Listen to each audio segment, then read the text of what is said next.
Pessoal, boa noite para todo mundo. Boa noite. Boa. Bom, nós vamos começar o nosso encontro e, particularmente, eu estou super, super, super feliz de ter a Maria aqui com a gente, compartilhando o conhecimento dela, né, e linda, né, dessa maneira, e a presença de todas, todos e todas aqui com a gente, que acho que vai ser uma noite muito linda, essa. E Maria, para te receber e para nos receber, eu fui pedir ajuda para um cara do samba, né? E um cara que eu acho que é muito, muito, muito, muito especial também. Então, eu vou colocar aqui para a gente ouvir, e eu acho que todo mundo vai ouvir, porque eu vou compartilhar só o som, tá? Para a gente poder, de fato, fazer a escuta daquilo que ele vai cantar.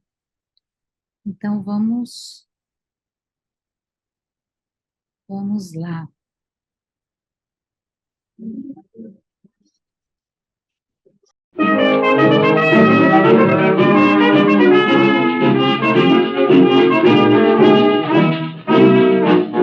Quem nasce lá na vila nem sequer vacila ao abraçar o samba. Que faz dançar os galos do arvoredo e faz a lua nascer mais cedo. Ai, Vila Isabel, quem é bacharel não tem medo de bamba. São Paulo dá café, Minas dá leite e a Vila Isabel dá samba. A vila tem um feitiço sem farofa, sem vela e sem vintém, que nos faz bem. Pelo nome de princesa transformou o samba no feitiço decente que tem da gente. O sol na vila é triste, samba não assiste, porque a gente implora. Sol, pelo amor de Deus, não vem agora que as morenas vão logo embora. Eu sei por onde passo, sei tudo que faço, paixão não me adquira. Mas tenho que dizer, modéstia à parte, meus senhores, eu sou da vila. A vila tem um feitiço sem farofa, sem vela e sem vintém, que nos faz bem. Sendo o nome de princesa transformou o samba num feitiço decente que prende a gente.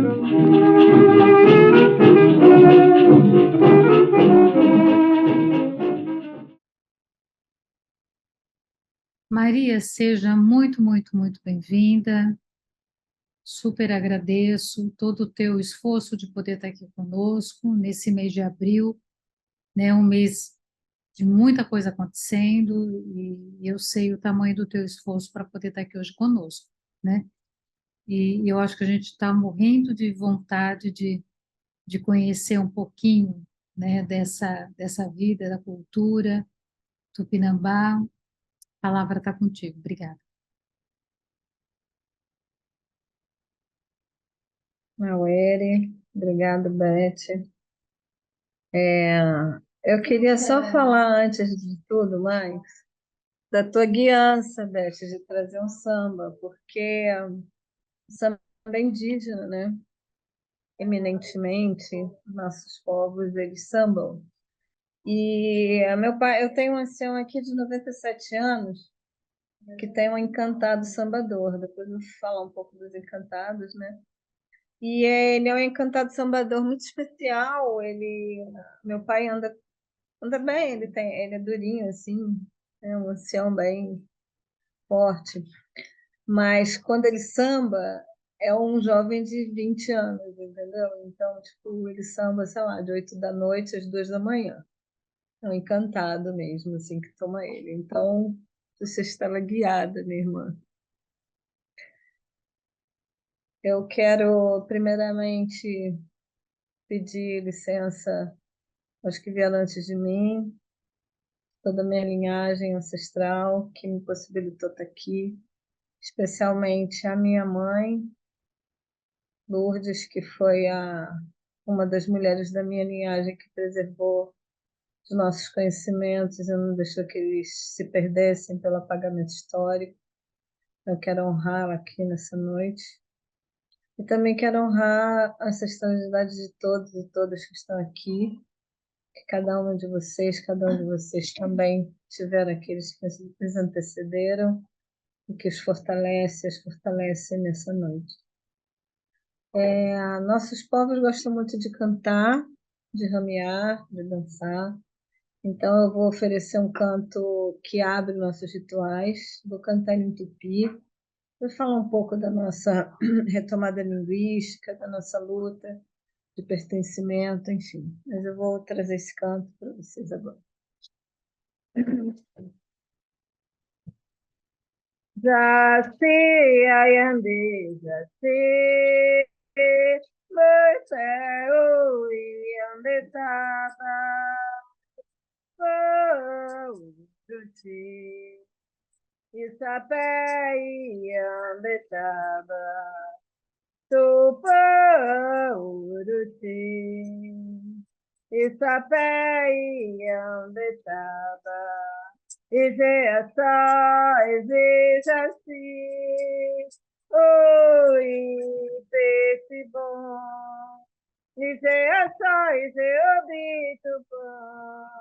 Ei, Andressa, Wabi. Izeaça, Izeobito bom. Ei, Andressa, Wabi. Ama Barataba, Ama Paui Beta, Ama Barataba, Ama Paui Beta, Ama Barataba, Cabatupinamba, Auere, Tupã, Auere. Os encantados de luz estejam conosco nessa noite.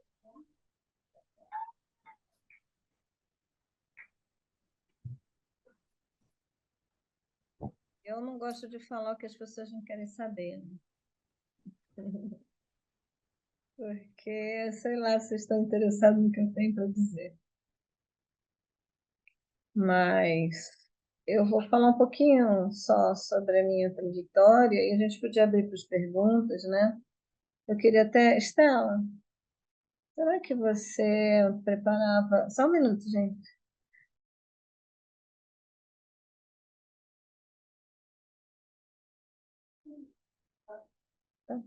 Bom, então eu queria falar um pouquinho sobre a minha trajetória, minha história, né? Eu sou uma indígena mulher tupinambá. Meu território originário é Quirimurê, é um território que ele pega ali Recôncavo Baiano e pega ali a parte de Salvador, toda a Baía de Todos os Santos. O povo tupinambá foi o primeiro povo de contato, né, com os invasores. Então, foi o povo tupinambá e o povo pataxó. Desde o início de tudo, desde a invasão, as violências são muito profundas, muito grandes, né? Nós tivemos várias atrocidades desde 1500 até hoje, não pararam, né? Que nos apagou de uma forma muito profunda. Darcy Ribeiro fez um estudo sobre os povos, né? Antropólogo e tal, sua vertente antropólogo, e disse que o povo tupinambá estava extinto, que ele não existia mais, né? E, na realidade, o povo tupinambá está vivo, o povo tupinambá está num processo de afirmação do seu pertencimento, da sua cultura, da sua língua, porque a primeira coisa que nos foi apagada, retirada, foi a língua. Quando retira a língua de um povo, tira toda a sua cosmopercepção da vida, né? Porque uma língua não é só uma língua, né? Uma língua conecta com a base, com a percepção de mundo. Então, hoje a gente está muito empenhada no resgate da nossa língua, né, que é o tupi. Teve uma fase desse processo civilizatório que foi tentado que tivesse uma língua única nesse país, que era o Nhangatu. Alguns tupinambá ainda falam Nhangatu, mas na realidade nossa língua originária é o tupi. Então, estamos aí num resgate linguístico bem forte. Nós temos representantes linguísticos indígenas dentro do UNB, fazendo um estudo bem intenso e trazendo informações para as comunidades. Então, cada comunidade tupinambá tem um linguista, e esse linguista forma grupos com seus educadores locais para que a gente, então, possa resgatar. A gente não fala mais a língua, né?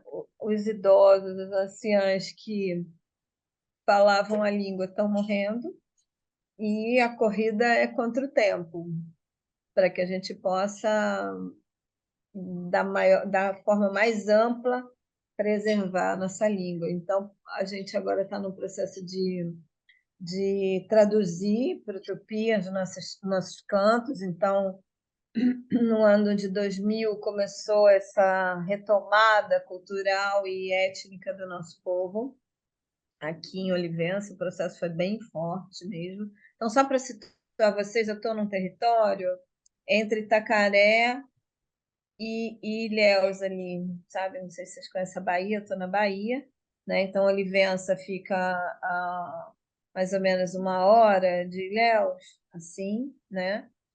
Eu estou aqui em Serra Grande, que é um lugar também tupinambá.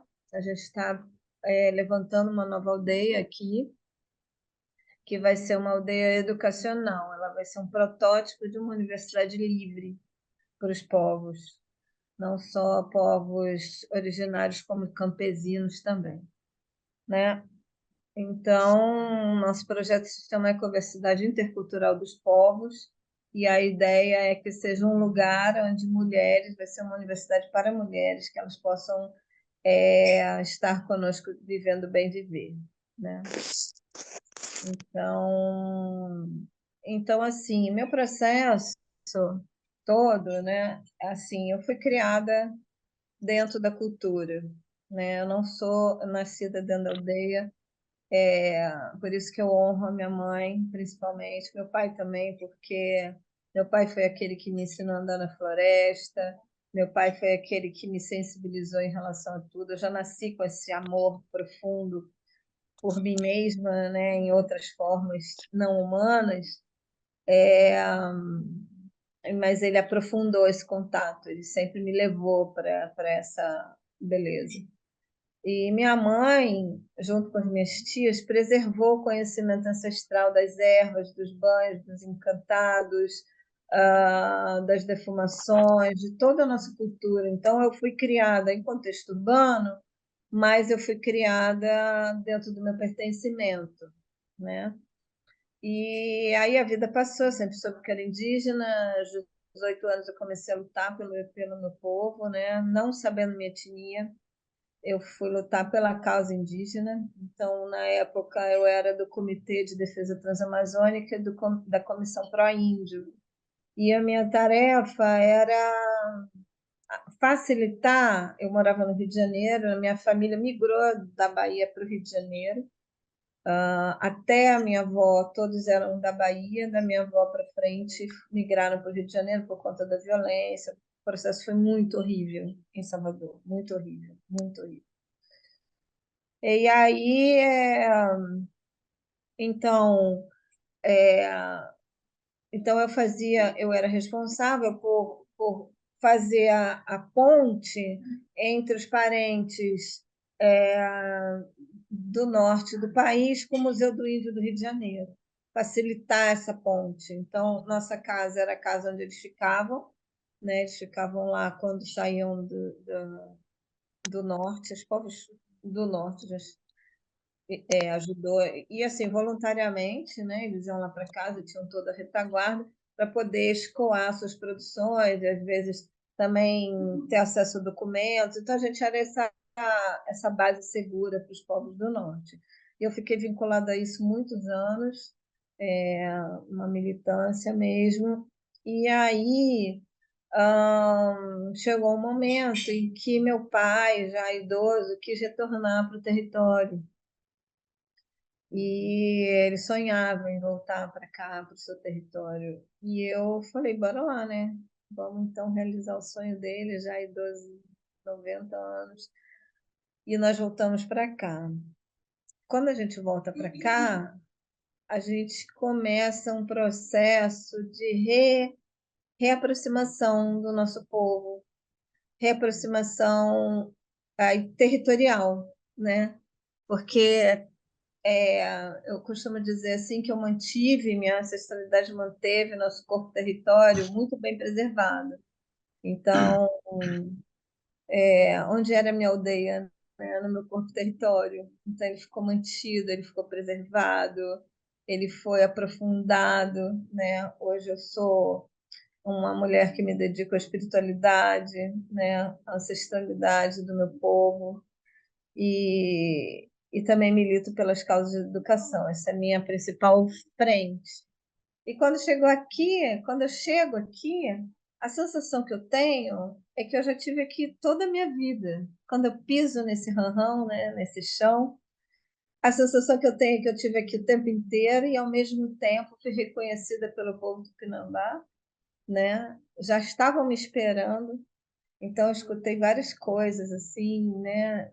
Sabiam que eu ia chegar, sabiam que era uma promessa ancestral que aqueles que foram retirados do seu território pela violência iriam retornar com uma força para ajudar o povo a avançar. Então, hoje eu sou aquela que pau para toda obra, né? Estou aí sempre na militância, nunca parei, mas nesse território Bahia eu me fortaleço quando encontro meus parentes, né?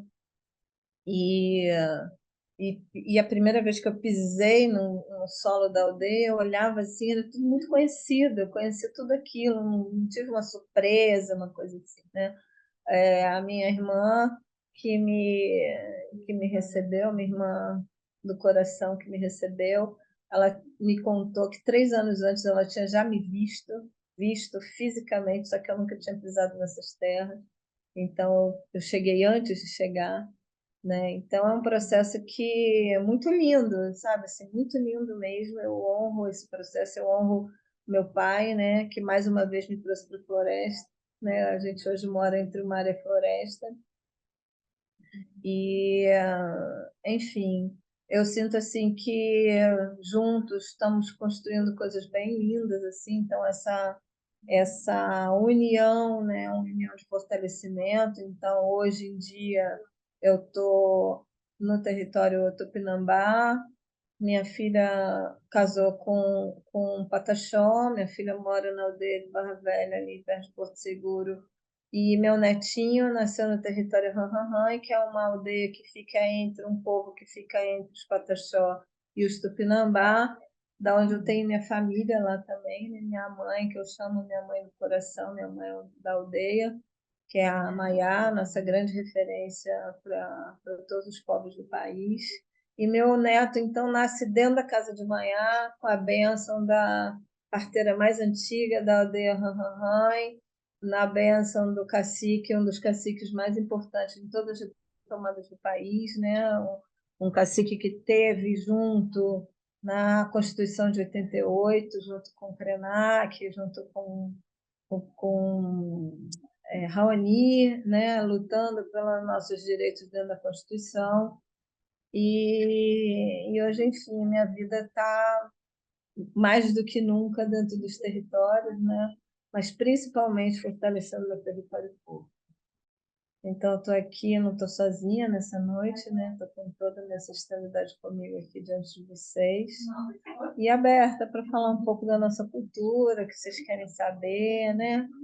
como é que a gente está aí na vida hoje. Eu não estou na TL porque eu não tive corpo físico, eu estava numa retomada, né? Um dos territórios demarcados teve invasão dentro do território, então a gente veio para lá para poder garantir presença, para fazer mutirão de plantio, depois saí do território e fui para o território Barra Velha, enfim, em 10 dias eu andei 32 horas de carro.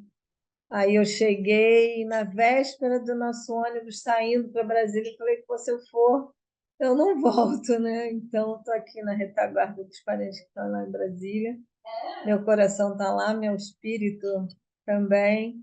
Mas eu estou bem feliz de estar aqui com vocês, porque a luta é uma só, né? Tem gente que está na base, tem gente que vai para frente, e a gente vai se revezando nessa luta incessante. Eu só queria completar falando para vocês da atual realidade do território Tupinambá, de Olivença, porque tem Tupinambá espalhado por todo o país, né? Tem Tupinambá no Rio de Janeiro, a gente tem parentes lá no Rio de Janeiro, tem Alagoas, tem no Maranhão, tem em São Paulo menos, mas no Rio de Janeiro bastante, e na Bahia bastante também, somos 8.000 indígenas aqui em Olivença. Eu falo que eu sou filha adotada de Olivença, né?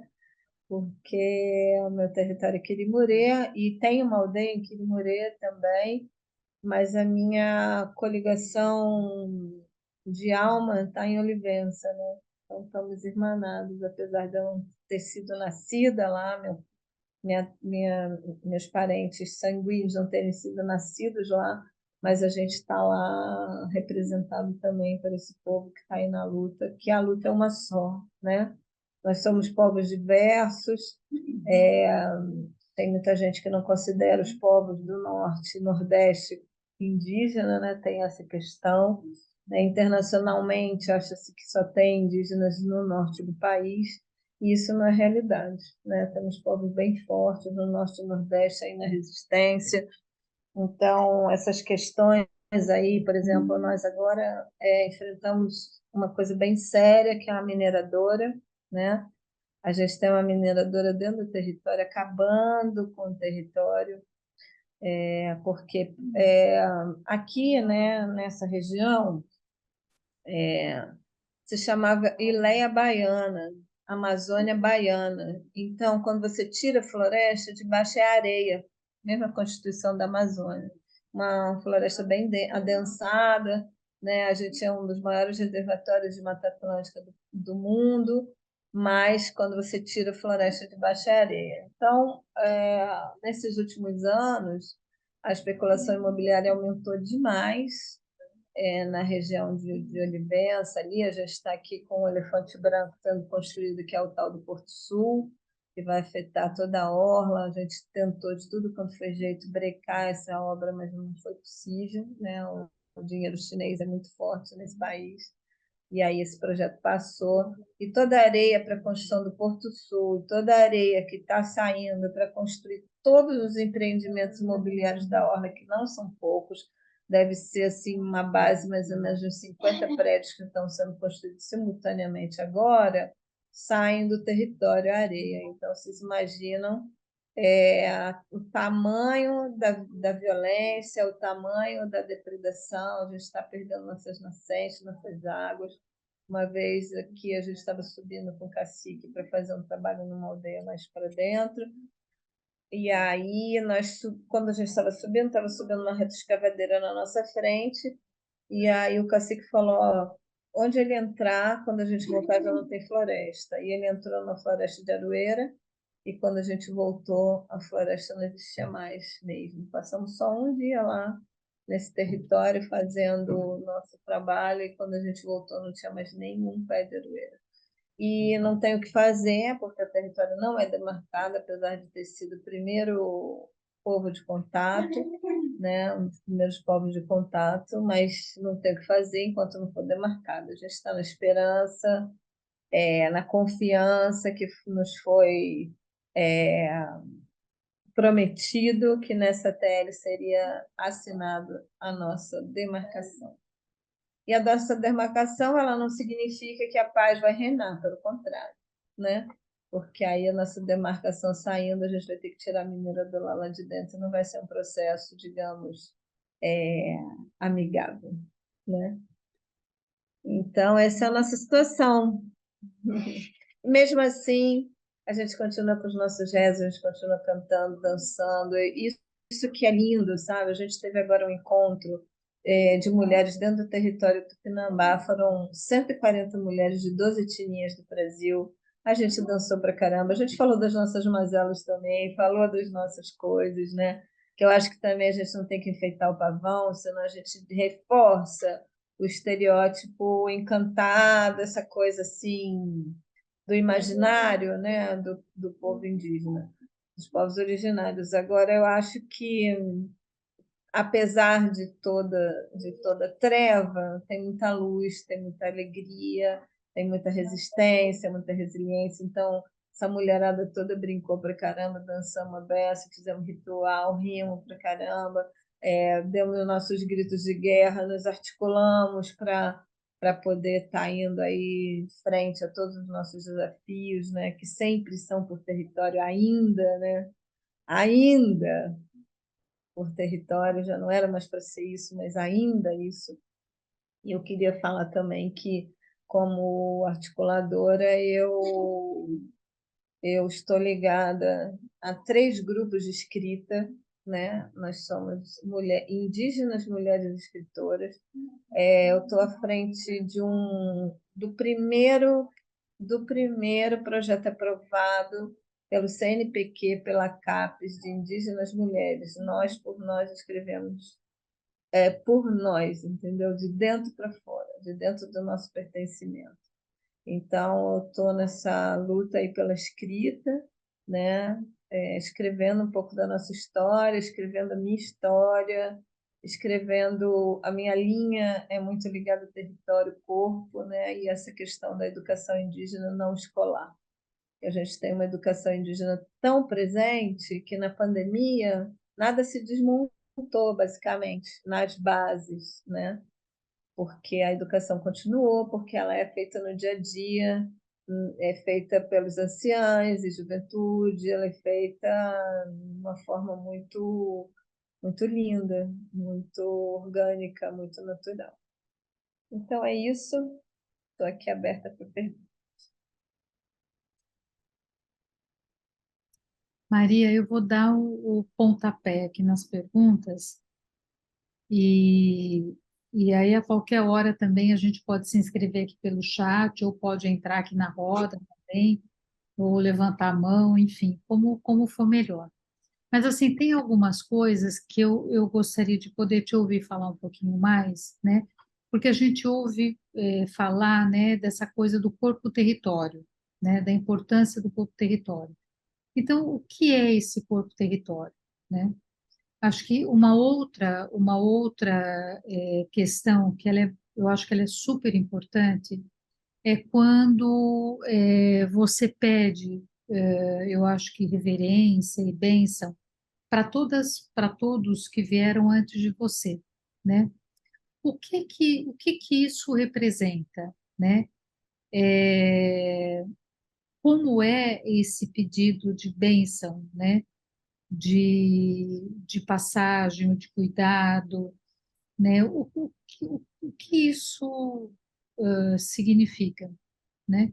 E aí tem outras coisas aqui que eu queria saber.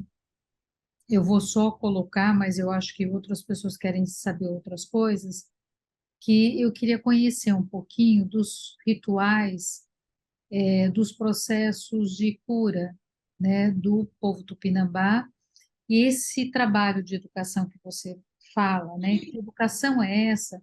Que é uma educação que ela vem de dentro e é uma educação que ela não depende, né, das estruturas e dos sistemas que as escolas não indígenas têm. Então, enfim, eu falei de um monte de coisas aí, mas o que você pudesse sentir à vontade também para colocar, eu acho que eu gostaria muito de ouvir. Você vai me ajudando aí nas colocações, eu vou começar pelo que primeiro me tocou, né? Primeiramente, eu queria falar para vocês assim que a morte para nós é um processo muito natural, porque a gente não acredita na separação da carne no sentido da presença mesmo. A gente acredita que as pessoas não morrem, elas se encantam. Então, quando alguém se encanta, ela continua entre nós, presente mesmo, de verdade, viva mesmo, podendo se comunicar conosco, inclusive, né? Então, quando a gente honra os que vieram antes, é porque a gente acredita de verdade que eles estão aqui comigo agora, por exemplo, me guiando na minha fala, né? Sentindo a presença deles aqui, porque realmente a gente pertence a uma linhagem, né, de pessoas que vieram antes, né? Vieram antes construindo a nossa chegada, né? Nesse momento aqui. Então, seria muita arrogância da minha parte achar que eu estaria aqui diante de vocês na minha vida sozinha, né? Que nada aconteceu antes de mim, que eu estou aqui pela minha própria inteligência, força, sabedoria e tudo mais. Não é assim para nós, né? Para nós, somos guiados por todos aqueles que vieram antes, que nos zelam e nos cuidam nessa terra. Então, a gente acredita nas forças dos encantados de luz que nos guiam nessa jornada, né? E é isso, é uma relação de uma cosmopercepção muito diferente, né? Assim, e ela não é teórica, né?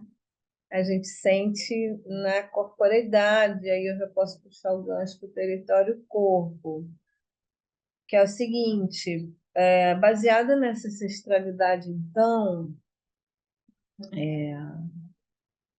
o território corpo é onde a gente carrega todas as impressões, todas as informações, toda a nossa cultura e pertencimento. É como se a gente fosse uma aldeia inteira, sabe assim, né? Então, o meu ventre, né? No meu ventre, nos meus ovários, eu carrego informações muito preciosas de quem eu sou, da onde eu vim, né? Eu costumo, sempre que eu tenho oportunidade de falar muito para as mulheres, né? Assim que a nossa entrada, né? Para o útero, nossa vagina, nossos ovários, eles são templos sagrados do nosso território, né? Então, começando pelo corpo físico mesmo, esse território corpo que tem que ser apossado, que tem que ser habitado por nós, né? Eu fico muito impressionada. Eu estou com 59 anos e eu vejo muitas mulheres da minha idade muito em estado de abandono, muito no limbo, sabe? Como se não tivesse mais acesso a ciclos, sabe? Então esse território corpo ele está interligado com toda a nossas irmãs natureza, né? Junto conosco as árvores, a lua, as marés, as correntes, a chuva, o tupã, o sol, sabe? A gente tá esse território corpo, ele não é isolado, né? Essa minha corporeidade, ela é integrada a tudo que me permeia. Então, isso me faz potente, né? Então, eu estou aqui com 59 anos, teoricamente na menopausa, sim, mas eu chamo de melhor pausa, né? Eu já criei meus filhos, já cumpri minhas tarefas iniciais aí diretamente, e agora eu posso estar dedicada inicialmente a mim mesma, porque ninguém dá o que não tem, né? Então, fortalecendo a minha mente, o meu espírito, o meu corpo, dando para ele elementos que ele fique cuidado, né? Então, nesse quesito, a gente tem os banhos de erva, né? A gente tem as vaporizações de útero, a gente tem os chás, a gente tem os banhos de ervas, defumações, então estou sempre cuidando da minha aldeia, que sou eu mesma, né? porque aí se ela estiver bem cuidada, se ela estiver bem zelada, acolhida, eu posso então cuidar imediatamente do que está ao meu redor, que são meus parentes mais próximos tão pertinho, e consequentemente da terra em que eu piso, dos plantios, das ervas medicinais, da minha aldeia, do meu território. E aí, se o meu território corpo estiver muito integrado, a revolução planetária em mim já está se fazendo.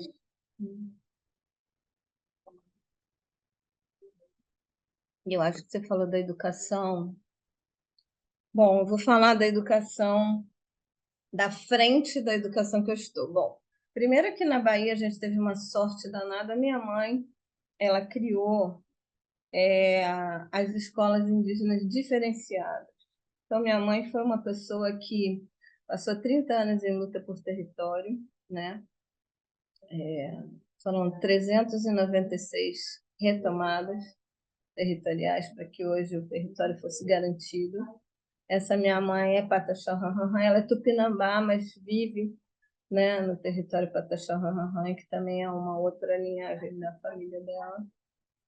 E ela começou a perceber que se os povos originários ficassem muito afastados do mundo não indígena, eles iam ficar muito vulneráveis, né? Como já vinham vulneráveis, porque eles tinham sido expulsos dos seus territórios. Então, ela resolveu começar a fazer alfabetização dentro das retomadas. Então, onde tinha retomada, ela dava aula, alfabetizando no português, né? Para que pelo menos tivesse alguma possibilidade de interação. E ela fez isso durante muito tempo. Quando o território estava todo retomado, ela foi convidada a ser funcionária da FUNAI. E ela aceitou. Então, ela entrou dentro da FUNAI para defender os direitos globais, né? Porque na época, bom, até hoje é tudo desmontado, imagina naquela época, né? Isso já faz bastante tempo. E aí, quando ela entra para a FUNAI, ela consegue trânsito melhor dentro das políticas públicas e ela consegue trazer para o estado da Bahia uma educação diferenciada para os territórios. Então, hoje, essa educação formal, vou falar primeiro da formal, né? A educação formal, ela é feita da seguinte forma, ela é pluricultural. Então, a criança desde pequena, por exemplo, agora já está lá no território, meu neto tem 1 ano e 4 meses, né? E eu tenho um sobrinho de 6 anos. E meu sobrinho, por exemplo, é alfabetizado dentro dos cantos da nossa etnia. Então, ele é alfabetizado em Pachorrã, né? Que ele é de Barra Velha, lá no território Pataxó. Então, ele é alfabetizado em Pachorrã.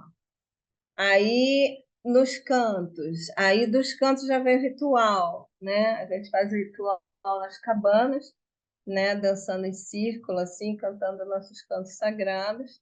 E nesses momentos, se tiver um canal preparado, vem os encantados de luz dar as orientações nos nossos corpos, né?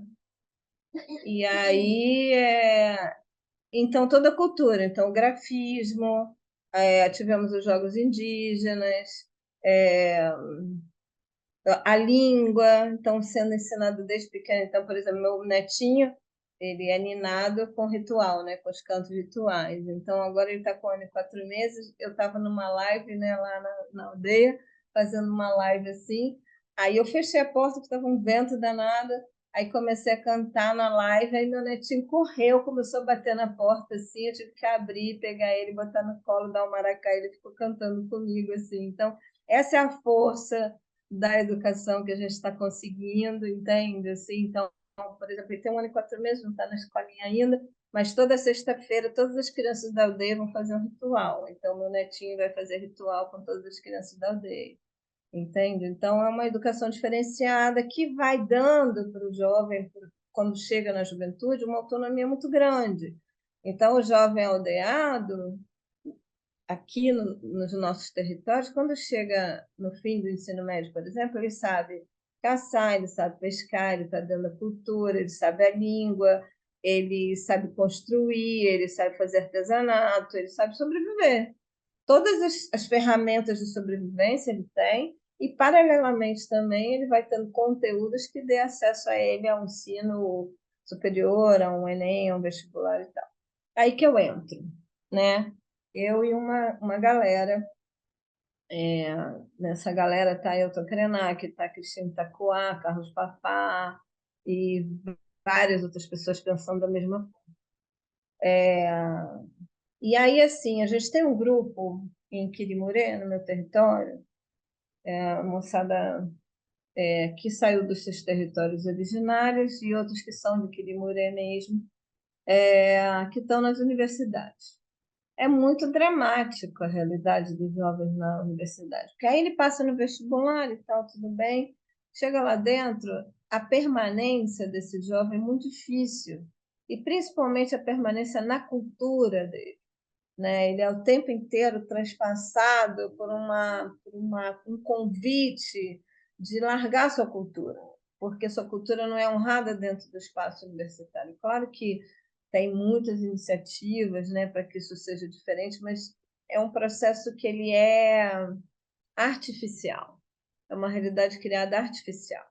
Então, nós pensamos o seguinte: nós temos universidades dentro das comunidades, entende? Nós temos faculdade de medicina da Floresta, a alta medicina, né? Nós temos faculdade de cultura, a gente tem faculdade de arquitetura, a gente tem faculdade de artes, a gente tem faculdade de dança, a gente tem tudo, entende? Então, por que que a juventude...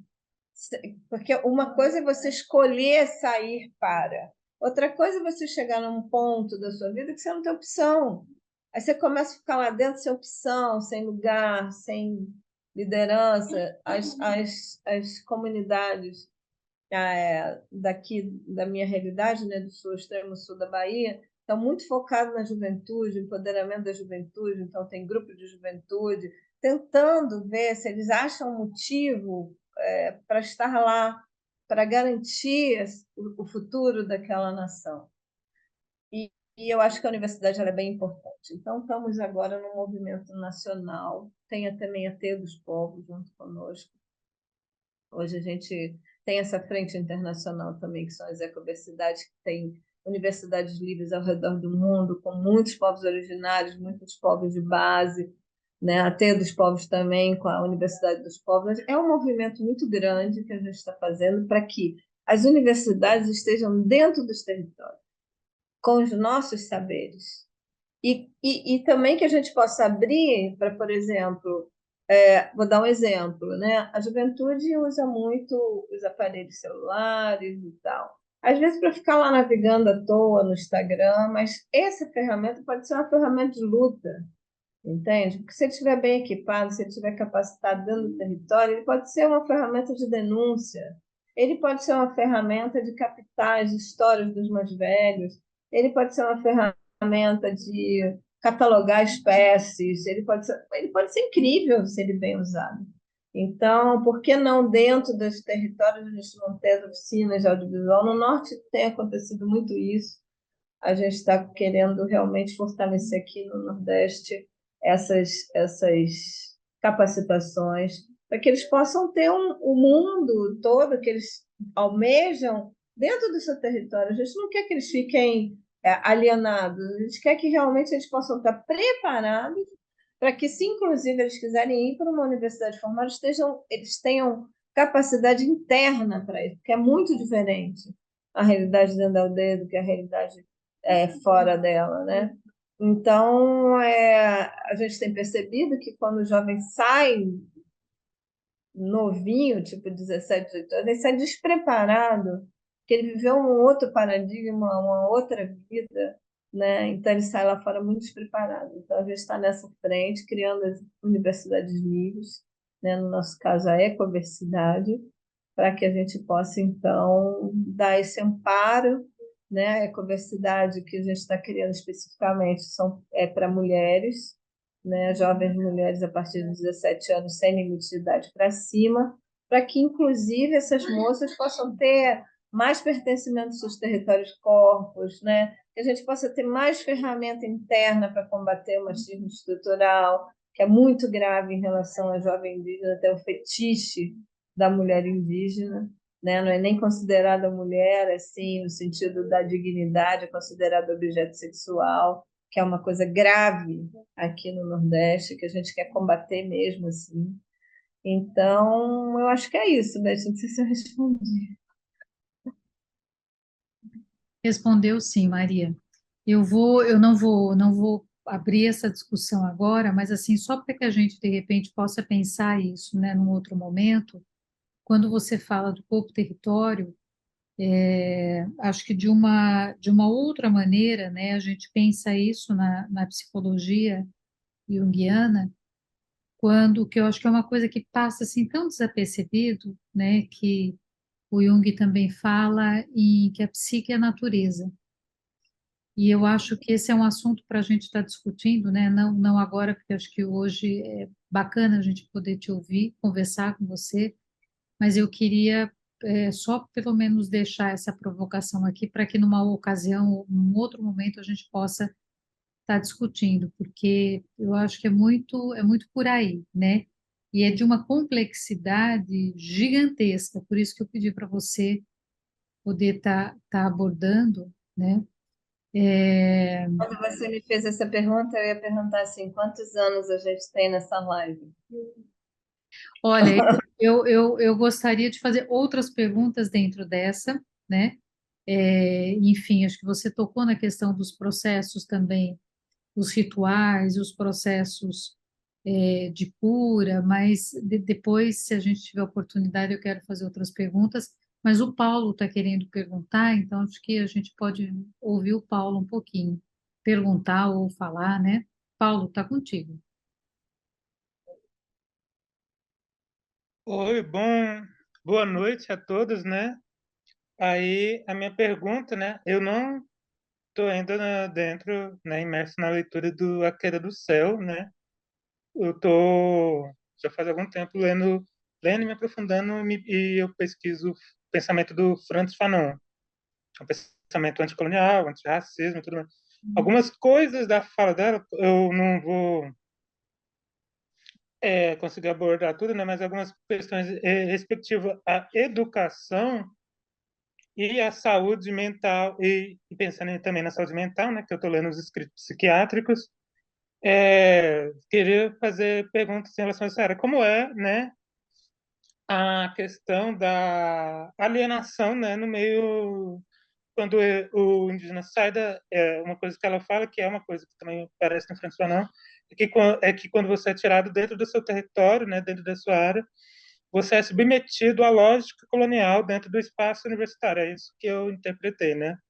A lógica colonial. Lá você sofre a pressão para se tornar branco, para se tornar o homem da civilização ocidental. Como são os processos de resistência, como isso impacta na saúde mental do indígena. Ai, então, é outra pergunta que eu tinha que ter uns anos para responder, mas vou tentar ser sintética. Eu vou começar a falar um pouco da saúde mental, de uma forma geral, né? Eu sinto que os nossos corpos, no nosso sangue, correm marcas muito profundas da violência que a gente sofreu e sofre até hoje. E isso é profundo mesmo. Eu, por exemplo, tive minha avó esquizofrênica porque minha bisavó foi tirada da aldeia violentamente, foi aculturada violentamente, e isso refletiu na saúde mental da minha avó diretamente, porque é isso, é bem grave. Nós hoje temos muito problema dentro do território, muitos problemas dentro do território, principalmente com jovens a partir de 13 anos de idade, em relação à saúde mental, né? Por muitos motivos. Os motivos são inúmeros, assim. Primeiro que cada dia mais, né? Tem até a Márcia Moura, Beth, tem uma parenta amiga que ela tem uma música que ela canta que cada dia, né, cada canto, cada rezo, cada pôr do sol, cada nascer do sol, ela se torna mais mura.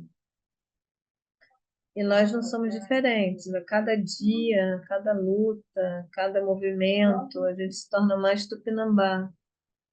Nosso pertencimento é maior, cada dia maior. Na contramão de tudo isso, tem um apelo midiático, porque eu outro dia estava conversando, né, no live assim, eu tive essa imagem, sabe, de um nugget social, uma coisa que não é nada e que mistura um monte de resto e dá uma coisa que parece comida, alimento, né? Essa maçaroca, essa massa sem nutriente, que quer que todo mundo vire uma coisa só, sem identidade, sem nada. Isso afeta diretamente a nossa juventude, né? Porque eles estão muito sujeitos às redes sociais, que comparam eles com coisas, que, que dão para eles uma falsa ideia de que aquilo tudo vai virar sucesso, e que o mundo lá fora é melhor, e que tem uma outra coisa, ao mesmo tempo que é construída uma identidade dentro do território. Então, imagina, fica um conflito interno que às vezes não é verbalizado, né? Eu estava conversando com o pessoal da saúde, né, agora, ontem, inclusive, eles falando da dificuldade que eles têm, né, de acessar o desabafo, a fala, porque o serviço ele é aberto, ele não é imposto, ele é aberto, fica disponível, né? Mas para a pessoa chegar a esse ponto é muito delicado, porque, por exemplo, uma aldeia é como se você morasse numa cidade bem pequenininha, que todo mundo é parente. Entendeu? Então, não tem uma segurança interna, não é claro dentro do território que você vai falar para uma pessoa e ela não vai espalhar e vai virar fofoca no território inteiro. Entende isso? Tem essa coisa. Então, o povo vai se fechando no sentido profundo. É todo mundo muito aberto. Eu falo que o povo ele tem uma linguagem reta, entendeu? Ninguém fica encebando, encerando para que o outro, não, não. Chega e fala na cara, entende? Isso é bem legal, assim, né? Essa comunicação reta, né? Mas, ao mesmo tempo, tem camadas de sofrimento, já temos essa camada que nos percorre, essa melancolia, é uma melancolia que fica no ar, né, desses abusos, desses estupros. A gente tem isso, traz isso, não adianta dizer que isso não perpassa a nossa vida, né? E, ao mesmo tempo, isso às vezes não. O copo nos vazia, entendeu? O copo do desabafo, ele nos vazia. Então, isso vai dando uma tensão emocional muito profunda, né? Então, a gente tem muitos casos de suicídio, a gente tem muitos casos de depressão, muitos casos, não é pouco, sabe assim? E aí também chega um momento em que a juventude não encontra muito viés assim de expansão, aí chega o tráfico ali bordeando, né, a cultura, e daqui a pouco os meninos estão aliciados, a gente está perdendo muita juventude para o tráfico, né? A gente tem as cisões internas. Então é legal a gente falar disso, né? Porque senão fica esse mundo encantado que não é real, né? Então é bom falar. Antigamente a gente não falava não, sabe? Tinha uma coisa assim, é que nem família defendendo família, entendeu? Mas é legal falar das decisões internas. É importante falar que tem caciques vendendo território, sabe assim? A gente na luta pela demarcação e caciques picotando território e vendendo, né? Comunidades que são demarcadas sendo picotadas e vendidas. Eles sentam na aldeia e falam: peraí, isso não é uma aldeia, isso é uma favela, né? Então, assim, temos todas essas questões, e eu estou colocando tudo isso por quê? Porque isso tudo afeta diretamente a saúde mental e o bem-viver, que é o que é o bem-viver quando a gente fala do bem-viver? É que a gente possa viver do que planta, que a nossa água seja limpa, né? Que a gente possa garantir terra e território para as futuras gerações, que a nossa cultura seja preservada, que a gente seja bem unido, é, que a nossa cultura seja única no sentido desse pertencimento ancestral. Então, outra coisa que está perpassando e criando muita confusão dentro dos territórios é o evangelismo, né? Eu não tenho nada contra a religião de ninguém, eu só acho que, por exemplo, dentro dos territórios, o sincretismo ele é uma coisa já estabelecida, né? Então, por exemplo, agora tivemos um velório de um parente que morreu com 17 anos e tal, foi uma coisa bem impactante e tal, e o velório foi dentro da igreja, entendeu? Católica, mas é de um outro jeito, né? Não tem padre, as mulheres que fazem o ritual lá da missa, sabe? Esse sincretismo, ele rola, sabe? Exatamente, os ex-pajés, isso aí. O sincretismo, ele rola, mas ele não demoniza os cultos, não demoniza os ritos, entende? Já o evangelismo, ele demoniza. Então, nós temos anciãs queimadas na fogueira, a gente está numa nova Inquisição, entende? Não no nosso território de Pinambá, mas a gente tem vários parentes que relatam que, que as idosas, que as anciãs estão sendo queimadas, vivas, como as bruxas de antigamente, entende? Assim, então, por exemplo, agora, sexta-feira passada, né? A gente tem uma liderança muito forte dentro do território Pataxó, que é o tio do meu genro. Ele é uma das pessoas mais importantes que eu conheço, mais empenhadas em passar a cultura, né? Ele é um guerreiro assim de estar fazendo essa interface entre o mundo não indígena e o mundo indígena. E, e de repente estava lá no ritual. Ele tem, eu tô com 59, ele tem 49 anos, aí ele vira e fala assim: ah, gente, eu não vou dançar porque eu tô idoso. Eu escutei aquilo, eu achei aquilo muito esquisito, né? Ah, eu não vou dançar o ritual não porque eu tô idoso. E percebi a mulher dele muito triste. E a mulher no ritual, assim. E ela fazia parte antes de um grupo de mulheres que fazia ritual só entre mulheres. E ela saiu desse grupo. Comecei a achar coisas muito estranhas, né? Aí eu soube que ele entrou numa igreja evangélica. Então ele parou de dançar o ritual. Ele é um cara da cultura, gente. Ele é um cara que vem ali militando para preservar a cultura. E ele não está dançando mais. Isso para nós é fundamento. Dançar um ritual é fundamento. É uma coisa tipo tomar banho, entende? Não existe a possibilidade de um indígena não dançar um ritual. Então é muito sério. A gente está vivendo isso de uma forma muito grave. E isso também está gerando sérios problemas mentais, porque ficam, né? Uma coisa que não é tipo uma roupa apertada, tipo a Beth colocou ali o espagé, é bem essa realidade. É uma roupa apertada que não cabe, que é um povo livre, um povo que está acostumado a, né, a estar na floresta, tá, assim, não tem uma cisão entre a pessoa e o meio ambiente. A gente até fala assim que o ambiente para nós não é meio, né? É o ambiente inteiro, sabe assim? Então a gente é perpassado o tempo inteiro por aquele ambiente inteiro que somos nós, né? A gente não é dividido. Então, quando essas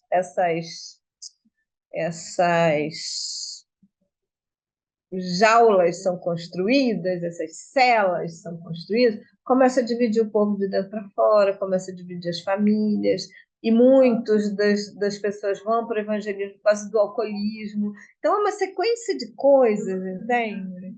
Muito complexas, né? Hoje, agora dentro das culturas do Nordeste, tem vindo vários parentes do Norte trazer a medicina da ayahuasca, que tem ajudado muito as comunidades. Então, está crescendo, e por iniciativa da juventude, entende? Então, a luz e a sombra estão coabitando, a gente está num momento muito interessante, assim. Mas é uma luta travada com relação à saúde mental mesmo, assim. Paulo, Eu posso fazer mais alguma fala? pode falar, Paulo.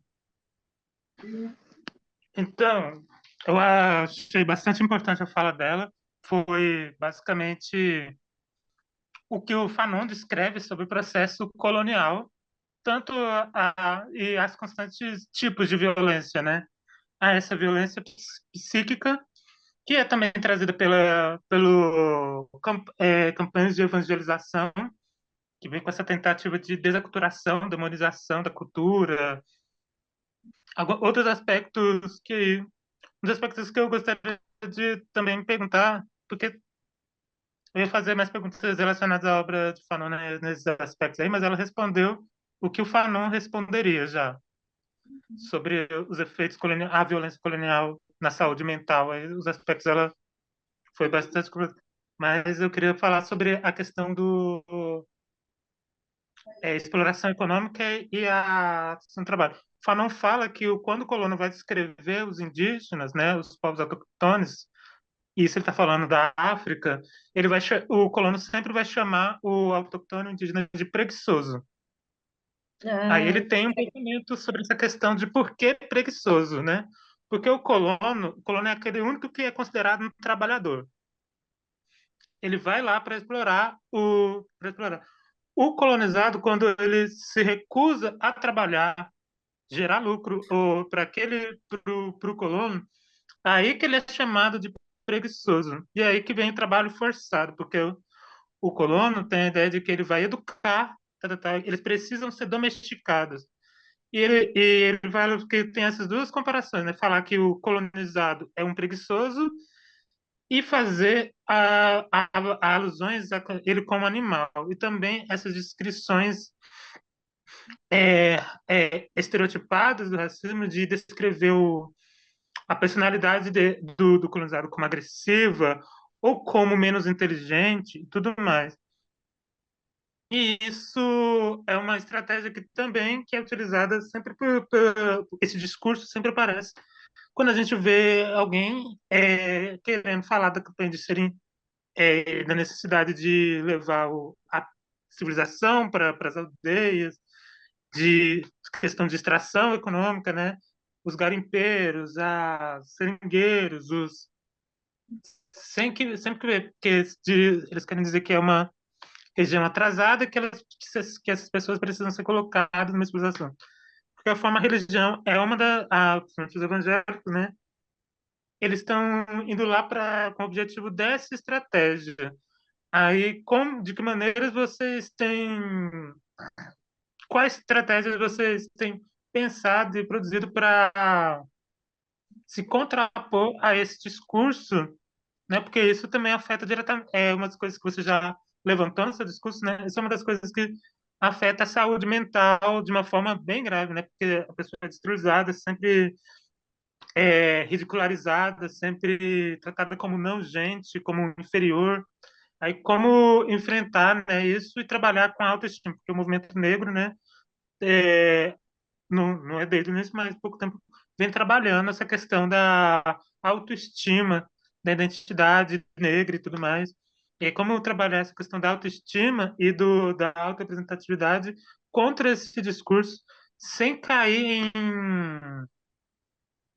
em uma essencialização, né?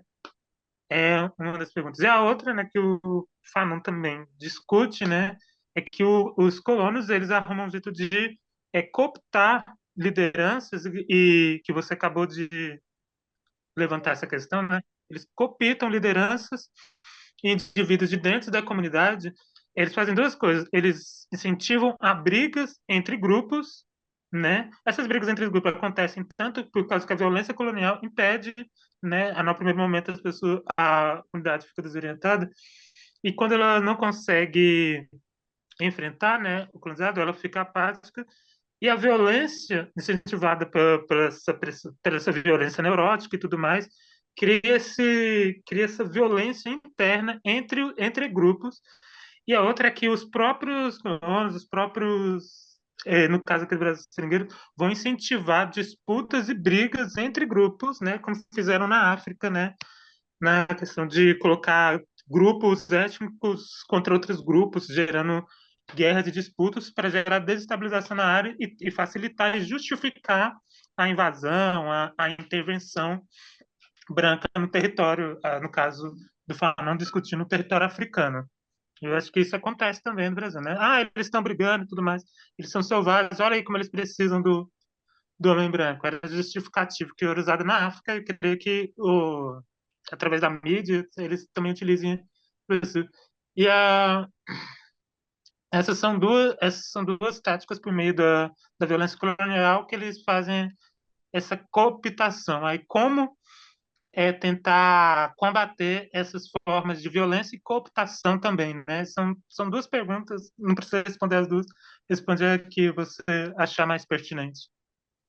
Aí, obrigado, desculpa se eu falei alguma besteira. Nada, Paulo, acho tão importante a gente trazer à tona todas essas coisas, porque aqui é um momento muito raro, né? Beth sabe da minha luta, eu estou sempre conversando aí com ela, a gente se encontra em outro grupo que a gente faz parte também. Nossa vida é muito cheia de... Não é corrida. Quando o Paulo fala, eu preciso falar do tempo, porque o tempo para nós é outro tempo. Ele não é o tempo britânico, o tempo do relógio, não é esse tempo. A gente vive o tempo natural. A primeira coisa que acontece quando alguém vem conviver conosco é já perde o dia da semana, não sabe que dia da semana é, que horas é. É a primeira coisa que acontece. Se alguém chega com pressa, vai ficar com pressa para si, porque isso não nos afeta em nada, absolutamente, entendeu? Então, eu acho que essa visão, quando ele vai falar, muito louco, Paulo, e você aparece aí que eu quero te ver, porque é legal falar para você assim, tipo, por quê? O que que acontece? Quando você fala tudo que você falou, a sensação que eu tive lendo você falando é que eu estava lendo um livro é, de história do Brasil do início da invasão. E tudo que você falou acontece hoje, entende? Assim, você foi trazendo, eu fui olhando para a nossa realidade, eu fui pro lado que a gente vive. E, cara, não mudou nada. 523 anos não mudou nada, nada. Sabe o que é nada? Então, essa coisa do preguiçoso tem a ver com o tempo. Então, tem uma mística, eu gosto de falar dessas coisas quando eu tenho oportunidade. Então, tem uma mística de que só os negros no Brasil foram escravizados, que os indígenas não foram escravizados, entendeu? Porque eles eram preguiçosos, então os colonizadores não conseguiram escravizar. Tira! Uma mentira deslavada. A gente tem muitas evidências dessa escravidão indígena. Agora, invadir tanto dos povos africanos, eu não estudo os povos africanos, né? Minha temática são os povos originários aqui de Abiaiala, mas eu creio que deva ser a mesma coisa quando eu estou no quilombo, eu sinto esse mesmo outro tempo, né? A diferença, eu acho, poucas diferenças. Eu acho que a diferença básica era que nossos povos conheciam o território como ninguém, né? Tanto é que o povo preto e o povo indígena irmanados, né? Nessas violências todas e tal.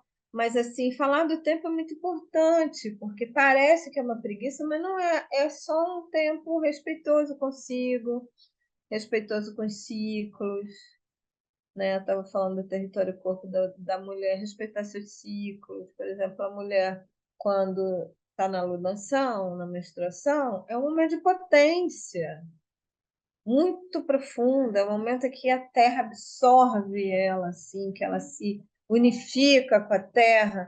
Não é momento de ficar em reclusão, não é momento de estar distraída com um monte de coisa dessa vida. É estar isolada, sabe, com outras mulheres que também estão lunando, entende? Então, né, Beth, exatamente. E como essa, muitas, né? A Beth colocou aí no chat a construção da estrada, né? Como essa, muitas, né? O Serviço de Proteção Indígena, o SPI, foi um desastre nesse país, sabe, assim, usando mão de obra indígena, né, e o genocídio, e injetando doenças no meio do povo. A ditadura, gente, se soubessem o que foi, eu não sei se vocês se interessam por essa temática, mas A ditadura para os indígenas foi cruel. Paulo colocou essa coisa, né, do colonizador colocar indígena contra, formando um exército de indígenas que conheciam o mato e conheciam a mata para perseguir outros indígenas, para escravizar, para torturar, para matar. Sabe do que a gente está falando, né? Do que a gente está falando? Então, tudo isso que ele colocou, eu gostaria muito que fosse um passado antropológico, não, de um estudo antigo, mas tudo isso está em hoje. Como é que a gente faz para lutar contra isso? Fortalecimento do nosso corpo, território, da nossa cultura, do nosso pertencimento, da nossa ancestralidade. Tem que falar disso, né? Eu costumo dizer que na educação, por exemplo, Steiner fala do espírito e tal, e todo mundo, né, acha massa. O europeu falando disso, todo mundo aceita. Agora, quando a gente vai falar do espírito na escola, falar, não, mas o encantado não pode receber encantado na escola. Por que não? Às vezes o encantado vai lá para dar uma mensagem muito importante, né? Nossos ritos, eles têm que ser preservados, entende? A gente está tendo os nossos ritos combatidos. Né? Antigamente a aldeia inteira estava no ritual, hoje não está mais. Cada dia a gente perde um. Perde um para a cultura. Então, eu acho que a única forma de luta real é o pertencimento. Mas não só o pertencimento físico, o pertencimento, principalmente o pertencimento espiritual.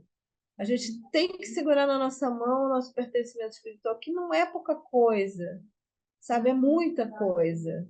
Então, por exemplo, quando eu ando todos os dias trajada, tudo bem que eu nem sempre estou com um cocar desse tamanho, mas todo dia estou com um elemento da minha cultura. E eu já passei por coisas tipo mulher objeto, né? Ser olhada como mulher objeto. Eu já passei por coisas tipo, encontrei um cacique no mercado, já veio logo os seguranças achando que a gente ia roubar alguma coisa. Isso tudo que você descreveu não é passado, né? A gente teve vários jovens demitidos na pandemia dos seus trabalhos, que é limítrofe ali com a praia, então alguns vão trabalhar nas cabanas de praia, demitidos porque não eram bolsonaristas. Tudo isso, entendeu? Como se indígena não pudesse ter opinião, como se fosse uma coisa, entendeu? Até hoje tem esse pensamento. Né? Meu filho, por exemplo, foi casar com uma moça que não era indígena e ele já veio me falando, olha, mãe, os pais dela acham que indígena é tudo sujo, que não... Esse mesmo estereótipo que o Paulo está falando. Eu falei, meu filho, olha, eu só lamento, eu vou comer cocar, eu vou usar minhas coisas, eu não vou omitir minha etnia, eu não vou emitir meu pertencimento, entende? Agora, se a família dela, ok, você está escolhendo casar com uma moça branca, sabe? Aí é tua escolha. Agora, eu não vou perder meu pertencimento por causa da sua escolha. E a própria moça respeitava a gente, porque, inclusive, senão não estaria com ele, certo?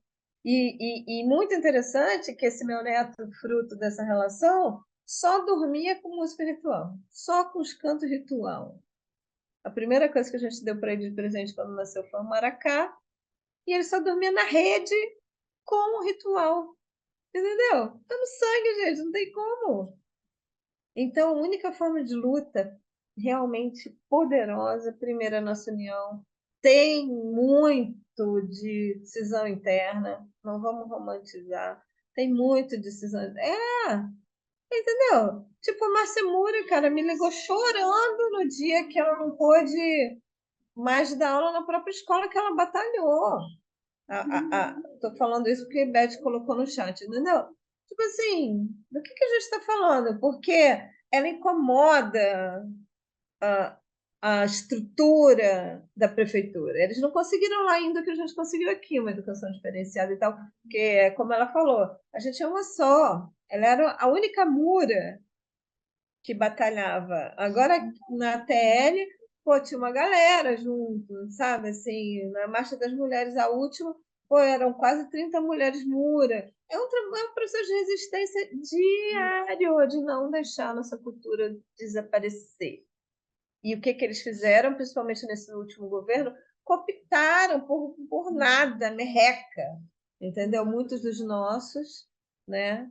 E não estou falando só de juventude, tá? Estou falando muitos dos nossos, que pensam que é só jovem, né? Jovem é tudo do meu lado. Pelo contrário, é a juventude que está salvando nosso povo, que vem com sangue nos olhos, entendeu? E aí as lideranças lúcidas colocam a juventude para conversar com as anciãs, que é outra coisa muito importante, sabe? A gente vai vencer essa guerra porque a gente já poderia ter sucumbido, né? Nós temos uma marcha, Paulo, que acontece anual, que é a Marcha ao Rio Cururupi. Isso é em homenagem aos nossos mártires que foram dizimados, 9 quilômetros de corpos enfileirados por Mendes Sá. 9 quilômetros de corpos enfileirados. Então, a gente vai 9 quilômetros batendo ritual, cantando ritual, e quando chega no lugar que eles foram todos enterrados, jogados no rio, na realidade, entendeu? A gente faz um grande ritual. Então, do que a gente está falando, né? A gente está falando que a gente está vivo porque as nossos ancestrais, por isso que a gente honra nossos ancestrais toda vez que vai falar, que vai ter lugar de fala, honra eles primeiro, porque a gente só está aqui porque eles lutaram por nós. A gente só está aqui porque o sangue deles corre nas nossas veias, entende?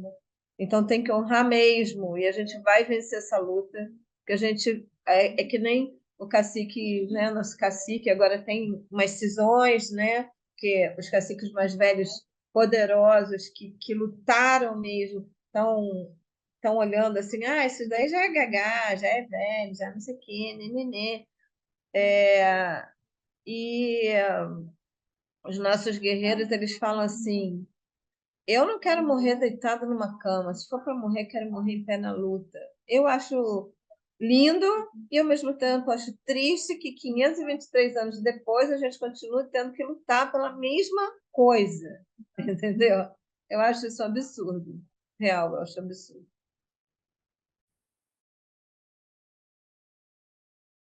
Patrícia, por favor. Oi, boa noite. Maria, estou assim, muito mobilizada com a sua fala e com tudo que você está compartilhando aqui com a gente. Agradecer muito, né, por você poder estar com a gente aqui compartilhando isso. Recentemente vi uma notícia de uma maternidade de Ilhéus, maternidade Dr. Joaquim Sampaio, que teve um caso de uma indígena, né, inclusive Tupinambá, que teve o parto nessa maternidade. O depoimento dela falando que ela tinha medo de sofrer algum tipo de violência por conta de ser indígena, né? E o relato foi bem diferente, né, pela forma como ela foi tratada e como foi respeitada, né, dentro dessa maternidade. Não, foi a notícia que eu vi, eu acompanho um site que é da Rede Humaniza SUS, que trabalha com a resistência na área do SUS. Eu trabalho na área do SUS também, né, na área da saúde.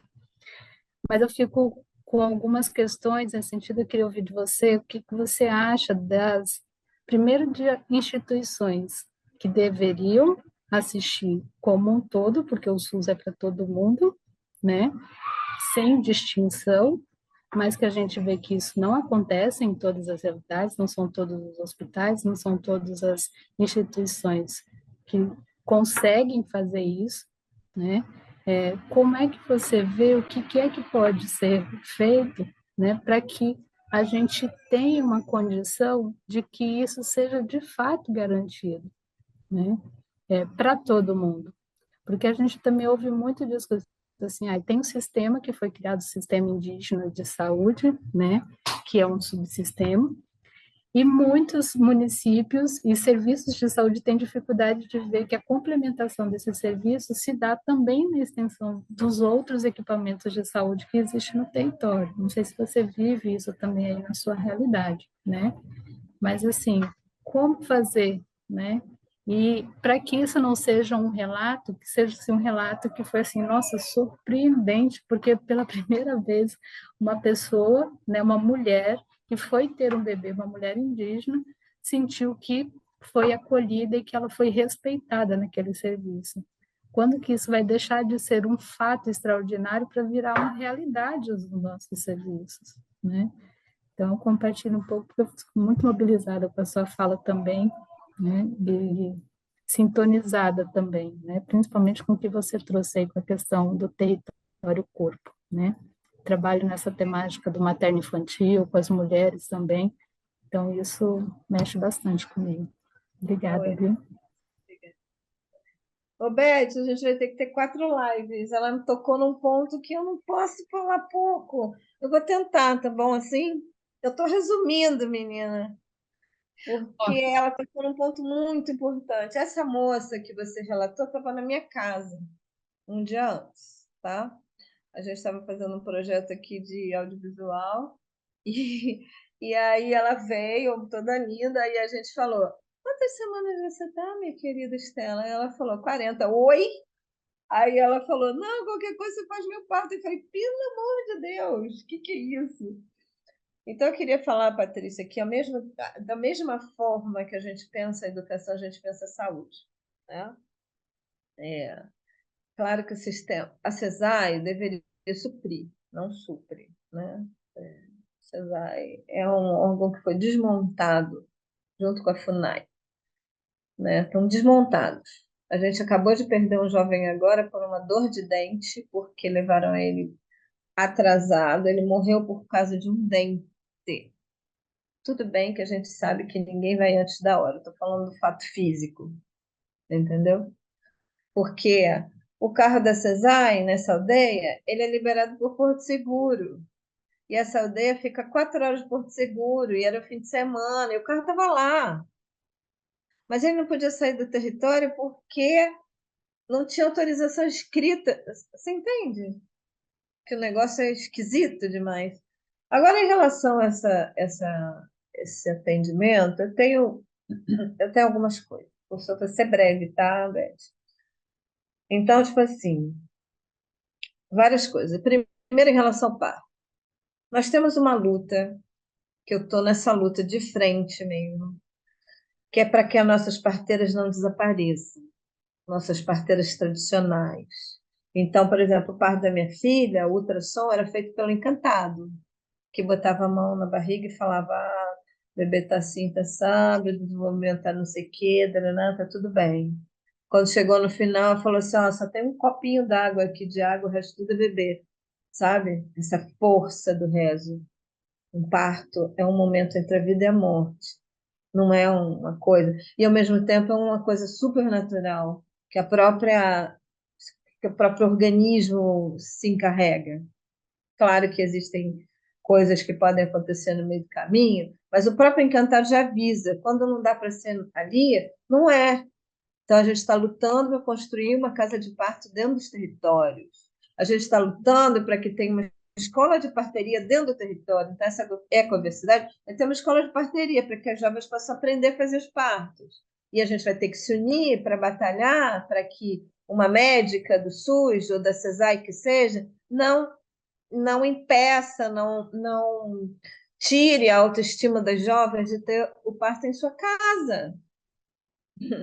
Nas mãos de, por exemplo, uma parteira que pariu a mãe dela, pariu ela, que segurou, que trouxe ela, tá entendendo isso?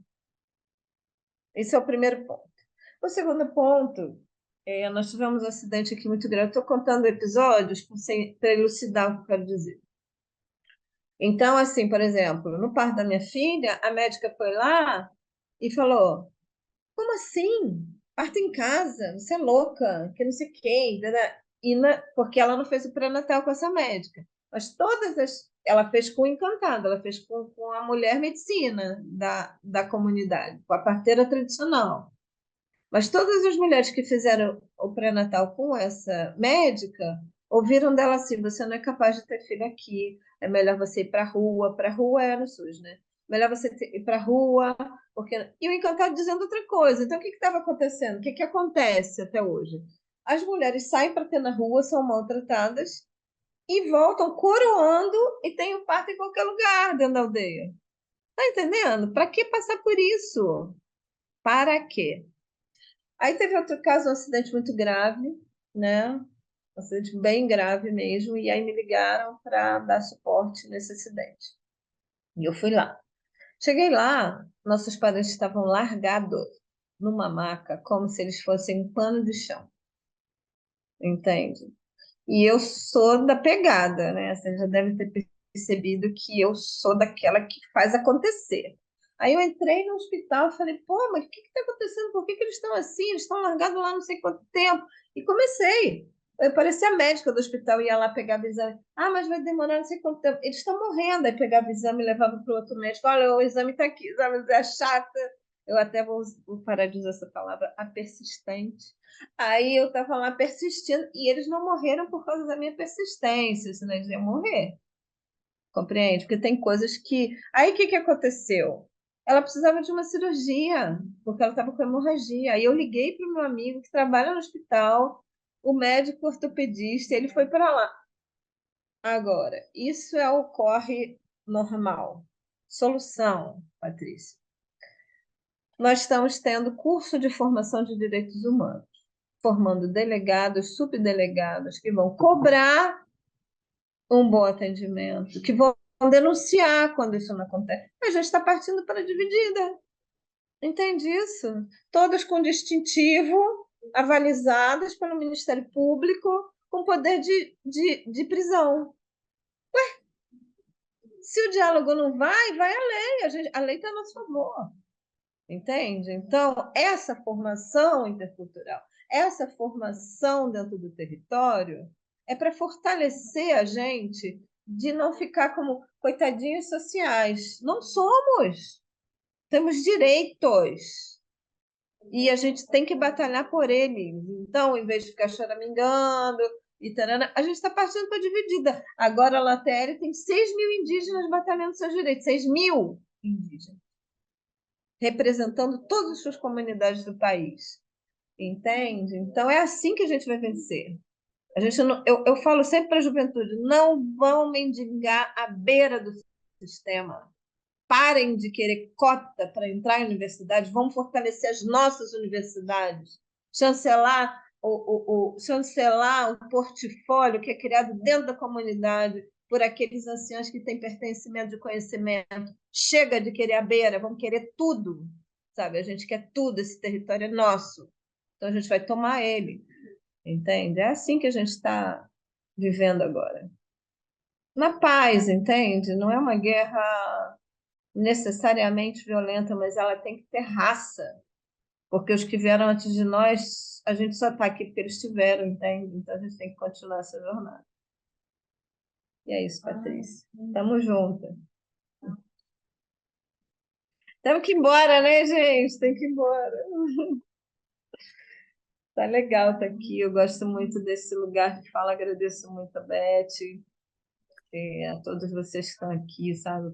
Porque, pô, são 10h35, esse horário eu já estou em outro mundo. Eu falo para a Beth, que horário difícil para mim. 7 horas eu já estou indo para o berço. Mas eu estou muito contente de estar aqui, de vocês estarem todos aqui também, sabe? Para mim é muito relevante poder falar, sabe? O que a gente vive, porque nem sempre isso é divulgado, né? Nossos movimentos enormes, não, eu estou assim, a gente está vivendo coisas lindas, ninguém sabe, entende? Assim, ninguém sabe. Aí eu falo, pô, não, porque para a gente é o que a gente está vivendo, né? Então a gente não sabe se está avançando ou se a gente fica se comunicando dentro de uma bolha, entendeu? Eu espero que a gente esteja avançando, mas mesmo que não estejamos, pessoas como eu, como outras pessoas, têm que estar aqui falando para todo mundo, sabe? Soltando a nossa voz mesmo, soltando a nossa escrita mesmo, né? Márcia faz parte de um coletivo que a gente tem que se chama Mulherio das Letras, muito relevante, né? Acabei de entrar para ele agora, vou escrever um monte lá, assim, porque a gente precisa falar de nós por nós. Para esses livros de história, serem passados, né? Paulo, será que nós podemos, a Maria Graciata vai estar conosco na outra daqui 3 semanas, né? Para discutir um capítulo. Eu sei que você levantou a mão, dá para a gente esperar Era e só para perguntar se podia fazer uma citação curtinha, aí eu encerrava, porque eu já sei que já está tarde, né? Acho que todo mundo quer ir dormir. tá, e se a gente fizer o seguinte, Paulo, você abre o próximo encontro nosso oferecendo a citação, então, pode ser? Pode sim, pode sim.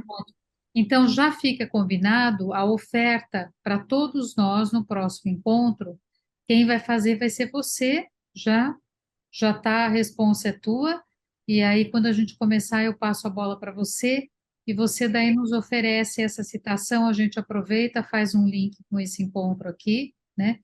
Porque a maior parte, né, do pessoal que está tá fora já é bastante tarde, né? Então, se a gente conseguir terminar agora à vontade, eu guardei aqui os meus papelzinhos de pergunta aqui ainda, mas não vai faltar oportunidade, né? Maria, muito, muito obrigada de coração, né? E muito obrigado aí a cada um que está aqui. E se puder abusar mais um pouquinho, a gente podia terminar com um canto? É isso que eu ia falar. O ritual ele abre e ele fecha. Eu não posso sair daqui com isso aberto. E, Beth, eu queria te pedir que num próximo momento a gente possa passar um videozinho que a gente tem sobre a ecoversidade. A gente está começando a divulgar isso, que ela acontece em 3 territórios, né? E acho importante que todo mundo saiba, ela está para abrir por agora. Então, se você puder incluir aí nas programações, ele é curtinho, né? A gente poder colocar, tá bom? De repente, no dia que eu for falar sobre o capítulo, enfim, tá? Então, eu vou me despedir de vocês com o canto da etnia do meu genro. Ele é cantado em Pachorrã e eu vou cantar a tradução dele para vocês também, tá bom? Honrando a etnia da nossa família.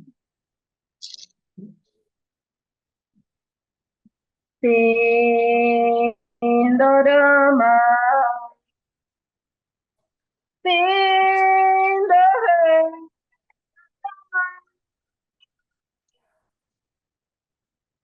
Pindorama,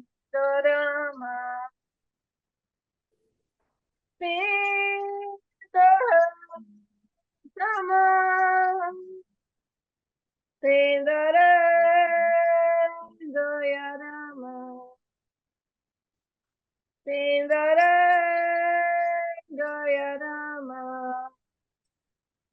Kahapataso, Niana Kamureta, Kahamasakali,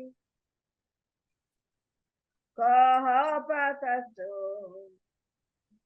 Niana Kamureta, Kahamasakali, terra de palmeiras, terra de muitas palmeiras, terra mãe da nação brasileira, terra mãe da nação brasileira, parentes pataxó, vem aqui, vamos cantar com os parentes Massacali. Parente patação, vem aqui, vamos cantar com os parentes Massacali. Auere, obrigada a todos e todas por essa oportunidade de fala. Até breve. Auere.